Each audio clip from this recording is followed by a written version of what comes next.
നിങ്ങളുടെ ജീവിതത്തിൽ ഇഷ്ടമില്ലാത്ത കാര്യങ്ങളെക്കുറിച്ചാണോ നിങ്ങൾ ചിന്തിച്ചുകൊണ്ടിരിക്കുന്നത്? ഉദാഹരണമായി, നിങ്ങൾ ദാരിദ്ര്യത്തെ ഇഷ്ടപ്പെടാൻ ആഗ്രഹിക്കുന്നില്ല.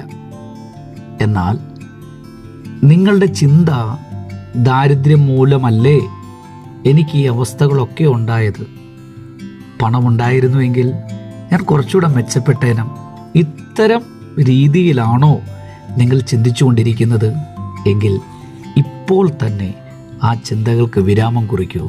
എന്നിട്ട് പണമുള്ള അവസ്ഥയിൽ നിങ്ങൾ എങ്ങനെയായിരിക്കുമെന്ന് ചിന്തിച്ചുകൊണ്ട് നിങ്ങൾ ചിരിക്കാൻ തുടങ്ങൂ. നിങ്ങളുടെ ഹൃദയം സന്തോഷം കൊണ്ട് നിറയട്ടെ. നിങ്ങളുടെ കയ്യിൽ കൂടുതൽ പണം വരുമ്പോൾ നിങ്ങൾ എങ്ങനെയായിരിക്കും ബിഹേവ് ചെയ്യുന്നത്? ആ സമയത്ത് നിങ്ങൾ എങ്ങനെയായിരിക്കും നിങ്ങളുടെ സന്തോഷം പ്രകടിപ്പിക്കുന്നത്? അത് ഇപ്പോൾ തന്നെ നിങ്ങളുടെ ഹൃദയത്തിൽ നിറഞ്ഞ് മുഖങ്ങളിലൂടെ, ആക്ഷനിലൂടെ നിങ്ങളതിനെ പ്രകടിപ്പിച്ചു തുടങ്ങൂ. ഇതാണ് ഫെയ്ത്ത് എന്ന് പറയുന്നത്. ഇല്ലാത്തതിനെ ഉള്ളതിനെ പോലെ വിളിച്ചു വരുത്തുന്ന വിശ്വാസത്തിൻ്റെ തത്വം ഇവിടെ നിന്ന് നമുക്ക് ആരംഭിച്ചു തുടങ്ങാം.